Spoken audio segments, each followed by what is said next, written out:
You know how I use the Blackmagic 4K for our recording setup here with the ATEM switcher and everything. Because I have a live streaming job next month, I was like, oh, I want 2 Blackmagic cameras to be able to control both of them from the ATEM, whatever. So here's the Blackmagic 4K. I'm actually using a Blackmagic Studio Camera 4K. You know those? Do you ever see those ones? They look kind of crazy, but I think I have. But so it has a similar it's like I think the same sensor as the Pocket 4K. Yeah. But it's basically in like a studio body, so it has like a tally light on top, and it has like a huge 7-inch screen on the back, which is really sweet. Very cool. Very cool. And it actually comes with like a dovetail plate that allows it to have rails and stuff. So it's more like studio design. Yeah. And I got that and the Pocket 4K so that I could have a 2-camera Blackmagic setup with this ATEM Mini Extreme. I really have like now a Blackmagic ecosystem going, and it's good image quality. I like it, and it has the same exact recording style. So I'm recording right to a SSD. So it's a good it's a good solid camera. Blackmagic's like really impressive right now. I forget the name of it, and I'm ashamed of myself because I should have had this ready to go, but I really wasn't planning on chatting about it. But there was another cinema camera that they just released recently. Maybe something with Ursa in the title. Oh yeah, the LF body. Yeah, that thing. They just released a new version of it for like $7,000. But anyway, my buddy was talking about that Ursa camera, and he was saying if he's gonna get something, that would be it. And I'm kind of like of the mind of like looking at Sony, the FX6, things like that for if and when I graduate to something. But here I am just praying and hoping that Panasonic and Lumix make something and enter that category as well. I think that they're way overdue for a cinema camera. You know, like they had the Eva 1, which was a sick camera, but that came out like 6 years ago now, 7 years now. So they definitely need to upgrade it. I just feel With like there's L so mount many. And everything. I feel like there's so exactly. I'm trying to think of what they have for L mount even that's in there, and also it's just like they have the new autofocus. They have all of these new lenses. They haven't put out a major like update to the S1H in like 5 years. I just don't want to change out everything. You know, it's like if I do it, it's going to be an ordeal. That's honestly why I'm still Canon, dude. Like, it's like the changing out of like, the whole ecosystem and getting, I mean, because you could adapt, certain lenses to certain cameras and stuff, but it's always like annoying. But I mean, not even in your case though, because you have mostly L glass, right? So you have to, unless you went Blackmagic, because I think you were just saying that, right? Where if you went like the because that Ursa has the L mount on it. I think it does. Yeah. I don't know. Blackmagic's really interesting. I guess it's always in the age-old debate of is what I'm doing now for my work, even within my full-time stuff, is it worth it? And also with my full-time work, I wouldn't purchase a camera for something there. That's a different circus. But right. But yeah, I don't know. Like lately, I find myself looking at cinema lenses. I've been wanting to chat about that. I feel like we should put a podcast aside completely just to talk about that. But I've been debating getting an L mount cinema lens, and I was before going for a new body and try to save a little money and try to up the looks of my stuff. But then I'm comparing like the IRIX 30mm to like my Panasonic 35 Prime that goes down to 1.8, and it's just like it's just not that different looking. And maybe I just have untrained eyes, Mike, but I don't know. I just don't see myself needing it yet. I don't know. I think because there's like also a good set of like there's 2 different types of cinema lenses. There's cinema lenses that are like optically trying to be like pretty neutral and true to life, which is what most photo camera lenses are. Like at least in my opinion, they're trying to kind of like you shoot to recreate what you're looking at, kind of thing. And then it doesn't get until you get to the lenses like those Blazar lenses that have like the anamorphic streak and like other types of glass excuse me, that are going for like they're going for a look, right? Or they're going for an emulation of a past type of lens. Like I know there's a lot of lenses that try to emulate like the Canon FD cinema lens, photo cinema lenses. Canon FDs. Oh, sick. Yeah, exactly. I love this thing. It's a cool look. I do like that.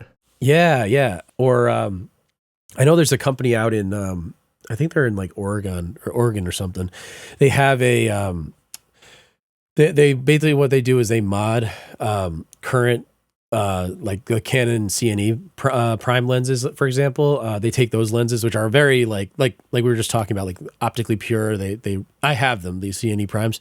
They're optically pure. They're really like true to life images, and they're designed by Canon, so they're really rugged and everything like that. But they rehouse them and they redo the optics so that they have like more of a character. And they are like the K35 lenses by Canon or the FD lenses.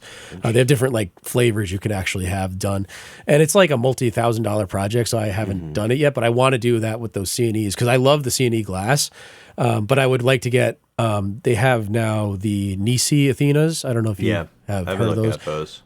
I have the 50 millimeter one, and it's awesome. But it's not exactly, but it's very similar to those CNE primes where it's like it's designed to be that way. It's very optically pure. It's meant to be like you're just using it. It's for also the usability of the cinema lenses. Like you have the gears, you have the build quality, but those Nisi Athenas are like so beautifully small. Oh, they're awesome. And I got the PL mount so that basically like any body I have, I could just go right and get a PL to whatever adapter and just put it onto any camera that I get. So I got the PL mount version, and I want to basically get that full set so that I have the Athenas as my like, I want to have an optically pure image, but it's also modern cinema lenses. It's smaller and lighter, that kind of thing. But then get those CNEs retuned by the V35 project, and then get those to be my like character lenses for like a K35 look or something like that. That's my goal. But again, that V35 project is like awesome, but it's you have to spend like $8 to $10,000 if you're going to do a whole set of lenses. So definitely down the road kind of stuff. Well, forget building out my kit. I'm just going to rent yours after you're done doing that. There you go. Right. I don't know if they also switch them out. I don't know if I'd want to keep them EF mount because I mean they are EF mount right now, but and that's good to have with like the electric connections. So you get the data, EXIF data and stuff like that, iris control and stuff. But not iris control, sorry, because it's cinema lens. But you get like all that data in there. But I think they might swap out the mount to like a PL mount. I'm not sure about that though. Oh, that's so neat. I've been looking at the Nisis a bit. I like, what's interesting too is like, we're in a time where they're more affordable. I was going to say affordable, and when you get down to it, and you're trying to, guys got to eat. Exactly. But they're definitely they're more much more affordable than they they were. were. Yeah. I definitely would look into the Nisis. I guess it's just. It's funny. I have been doing a decent amount of narrative, shorts and stuff with like people around the area, but I still don't feel that we would need that just yet. I don't know. I definitely am looking into it, and it's kind of like the chicken or the egg. It's like, do you go for a cinema camera first, or you start, upgrading with glass? Which I think that is probably what more people preach. Is it's more about the look of the glass that you're using, and every camera is like super capable nowadays, and that's kind of what I try to remind myself. Yeah, especially like your cameras that you have are the modern Lumix series cameras are like really great with like image quality and you have a good breadth of data rates and stuff to work with, which is really good. But definitely focusing on getting like even if you rented a set of cinema primes, like you're like I just want to I'm gonna do that. I think that's my plan. Even to get the Nisis, just get a set of the Nisis as a rental, add it into the budget, and then shoot with them and be like, wow, that made the look so much better. I was able to have the control with the zoom rocker. It was like nice and easy with the gears and stuff, but it was also a small kit. And you realize and you see you're like, oh, these are perfect, and maybe I'll invest in them, and that'll be like a part of my look as or my repertoire as a cinematographer. So. Yeah, I think that's probably the route to go for sure, especially because your cameras are very capable, and upgrading them will be helpful when you need those cinema features on a cinema camera. But for now, getting the lenses and then doing that after, I think is probably the best trajectory. That's why, like you said, that's what everybody usually preaches, and I agree with that sentiment for sure. I would also, another piece to that that is not concerning to me, but then it's like I will rent them. That's definitely, I wouldn't be surprised if I rent them this afternoon. But Awesome. I another piece is like, oh, then filters and like threading them out, and you get like one of those, like if your camera doesn't have it, you get like an ND throttle, which I'm kind of mad it's not a bigger thing. I like, why are there not more of those, Mike? Oh, I know. Well, actually, a little word of warning on those Nisis. I think if you get the PL mount one, they have, because the way that the PL mount is designed on the back of those, you have to get like a certain special and like back filter attachment. Like Gotcha. if you get like one of those adapters that has like a ND throttle or something, it actually will hit that glass. Like the back of the Nisi protrudes so much that it'll hit the back of the glass. So the mount will work, but it won't actually go through because of the ND filter. So you have to get a special, like, I think you get a special one from Nisi that they designed so that you can use back filtering, and like the back throttle for an ND.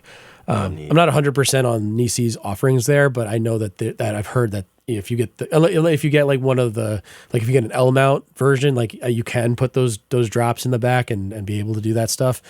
But I think they said for the PL mount one, it's because of the way that they design the PL backing, it doesn't fit into certain adapters. So Interesting. that's something to think about. Because if you were to do that and you're like, oh, I'll get the ND adapter on the back and everything like that, and then you go to day of the set or you're testing out and you're like, shit, it doesn't fit. I wouldn't. The set would not be the first place I try those out. I promise. Exactly. I of course, but just one of those things, you know. But that's so neat. I love. Oh, it's like, it's so frustrating, all the different technologies and all how they're not all like the same thing, or you can't interconnect everything. Yeah. But it also kind of makes it a little more fun. So there's something to that. It's cool. You know what's? It's very interesting. It's like we have everything at our fingertips, which is awesome and definitely better than when it was more like, you know, cost prohibitive and just kind of like, you know, very specialized. You had to like, you know, years of training and stuff like that for stuff. You can kind of get started really easily nowadays, but having all those options could also be, it's a double-edged sword. It could go the other way where you're like, there's just too much and I don't know what's right and what's wrong or what's necessary, what's not necessary. There's a lot of pitfalls nowadays for sure. I feel like it's almost part of the journey in itself with people who are in similar positions to us. It is just kind of like learning what you don't really need to use and what is more useful. Like, Right. I wish I invested more in lights much earlier on. Yeah. Or Agreed. I don't know. There's just a lot to it that you Having learn over time. a solid set of lighting gear, and not just the light fixtures themselves, but modifiers and flags and like things to shape light too. Like you don't think about that stuff when you're first starting out. You're like just making sure that things are exposed properly or as properly as they can be. But like then what really makes lighting creative is when you're able to make absence of light. So like using negative fill and using like a flag to make sure that just a light, like even just having a light cut, you know, light someone's face and not their shirt is like one of those things you're like, that's next level stuff where you're putting a flag to make sure the light just hits their face and not their, you know, you're like, you don't want to make the exposure on their, like say they're wearing like a white, you know, pattern or white shirt on their, you know, on, and it's like, you don't want, and it's like this interview and you don't want this to be blinding light on their shirt.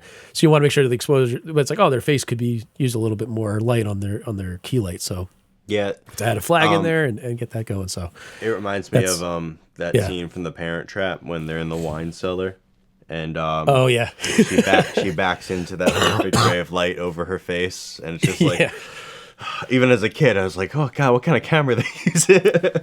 right.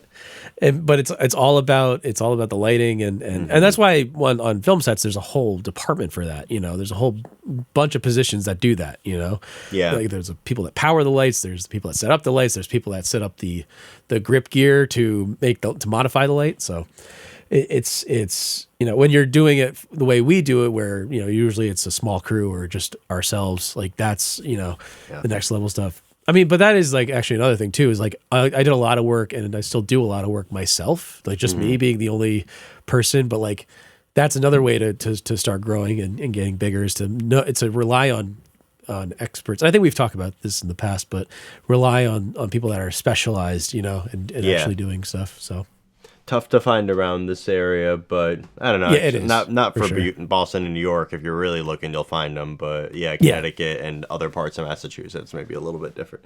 Exactly. Yeah, like here in Central Mass. Yeah, it's like Yeah, right. But I think it is getting better because it's cool because the technology is evolving. More people are able to do it, and while it is flooded with a lot of nonsense out there on social media and stuff, Yeah. there's cool stuff out there. Even some on social media, I'm always like impressed with like people's like ability to write out a whole script and actually shoot a whole thing. And it's like, yeah, even if it's on a phone, I'm like, if they did the due diligence of like it's a whole story and it's you hear that they're mic'd and they're well lit, it's neat. Story and production when they work in tandem is like the best thing. And it's like one more point on that whole thing is that, again, not just the equipment that you use to make films and stuff it's just the interconnectivity of all of us, and you can get discovered on YouTube, on Instagram, on just by putting out content, you could be found by somebody that can make get you into movies or get you into higher levels of recognition just by being on social media, which is amazing. Like you don't need to be like super like have like a studio and like all this stuff. You could just be making good, like you said, making good content out of your bedroom and like editing it out of your bedroom. Whatever. I'm jealous of those people who have found like a nice niche with it, who have figured out a way to use a lot less equipment or they're just using their phone. It's like yeah, but why would they upgrade? Because if they've got a following doing what they're doing, they might as well just stick it out for as long as they can and then just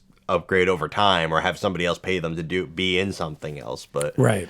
But yeah, it's a cool time. It's flooded, but I think I like the opportunity. I also like the variety of work though for what we do. Like I think there's certain like if you're like a content creator and you're like doing one niche thing, then that's great and you should just keep doing that and keep to your one setup and stuff. If you're a YouTuber, you just do your one setup, whatever.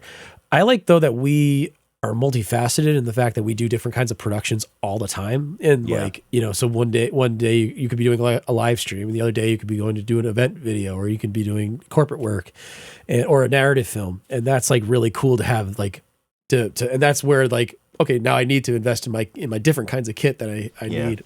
Even if you use something, once in a while, having it has value. So, like that kind of stuff I think is really cool to, so it's different for everybody. Certain people don't need to be like us and be gear nuts and have to, do all this research and stuff. Some people are like, I have my camera, I have my light, I have my setup, and I'm good. I feel like everybody is though. I feel like everybody turns like if you get into this field, you just like gear's so fun to buy, and it's like Christmas, and you're buying your own birthday presents essentially. But as long as you're not upgrading for upgrading's sake, you're not just saying like I need like it's 2025, I need something new, like. It's like, that's not the reason to upgrade.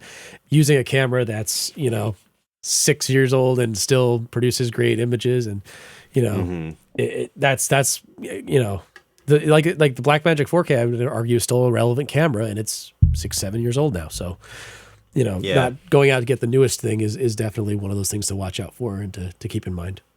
Yeah, sometimes the boring things are the things to just add to your kit and to help it grow. Like you were saying with flags, I'm like, I don't know if I've ever told you, I live in a relatively small apartment and I do what I can with raising this up and getting some space for storage. But right now, I don't have space for a lot of dynamic lighting. I've been proud of the way I've been able to figure out how to fit everything in here, but I definitely want to get a bigger space, more dedicated to it. And I think my next thing is going to be maybe another stand, maybe a couple of flags and some translucent stuff for outdoor shooting, because it's crazy how big of a difference like when you have a filter outside for shooting under the sun makes as opposed to not having one. And it's just sometimes you got to do those, and it's more important to build out your kit that way. Exactly. I mean, I maybe this whole episode turns into a just us talking shop a little bit more, but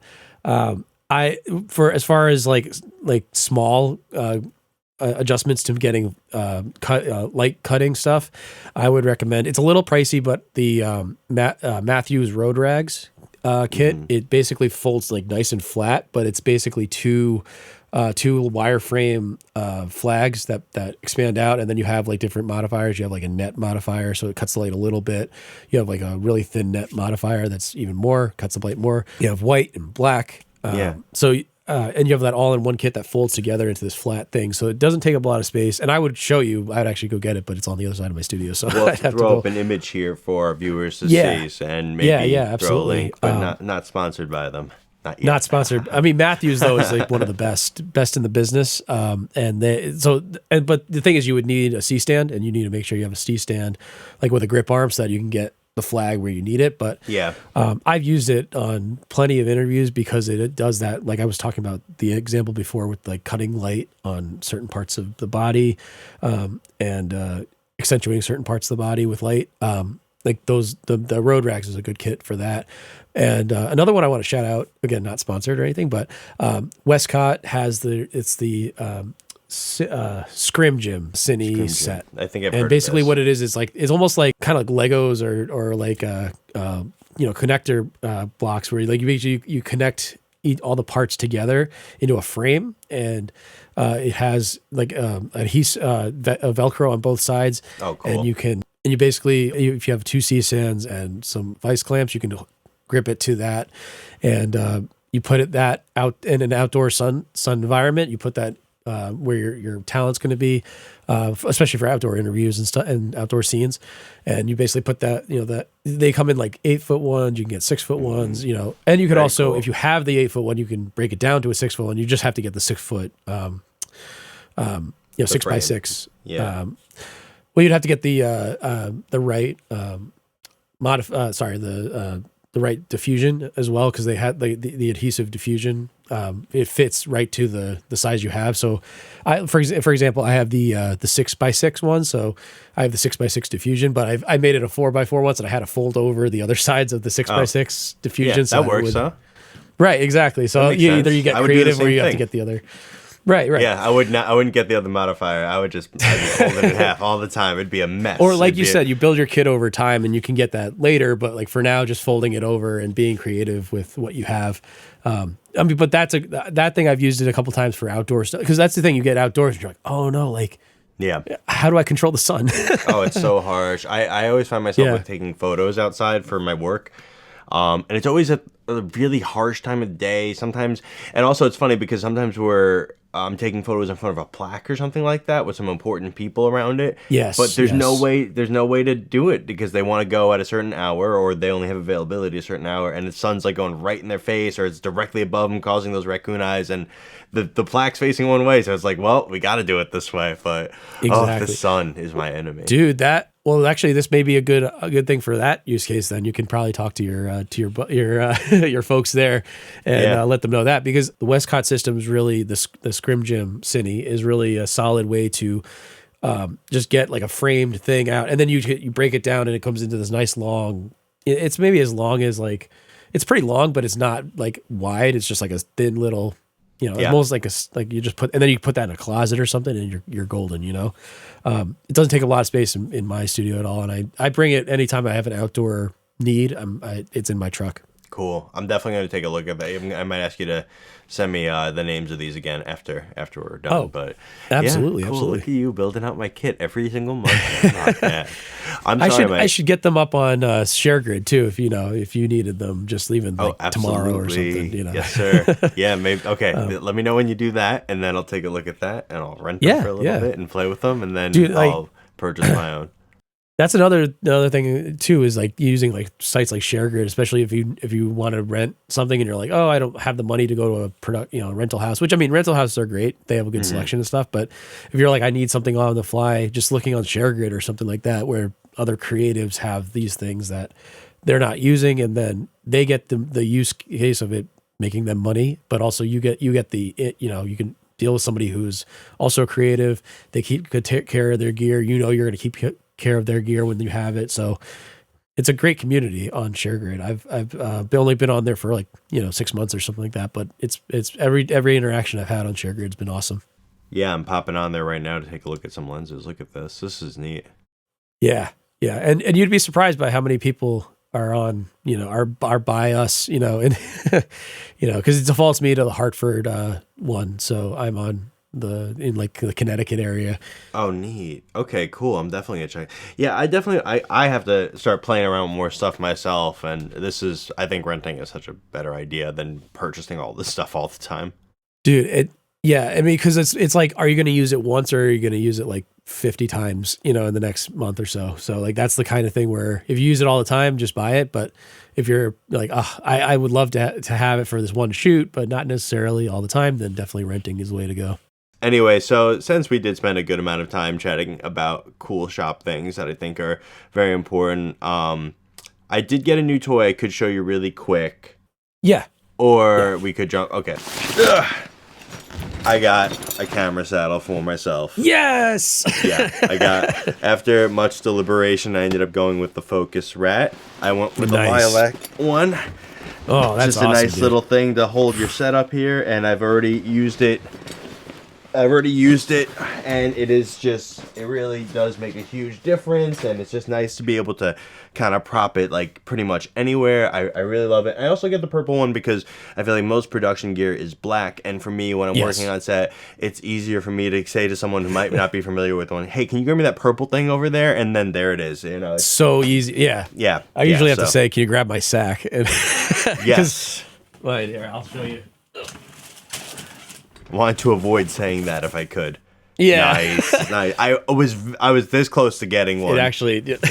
Yeah. I was. But yeah, these things are great. Yeah, they're awesome, and it's such a simple thing. But my gosh, does it make it more comfortable? And it's like what I find myself doing too is I find myself just like literally holding the whole thing and just talking to people like in between takes where normally like, oh my god, let me put this thing down. Oh yeah, holding the camera and you're like, oh my god, it's such a pain. But then you're usually putting it against your body and it's like such a pain. But having the saddle is so good, And yours has pockets too, right? For like lens caps and so. So I'll put in like ND filters and things like that, whatever I may need at the time, and extra batteries, extra SD cards. There's always those things that you keep in your pockets, It's good for event stuff, like anything that you're doing that's like I'm on the fly and I can't really. I need just something to like put your camera down and it's awesome.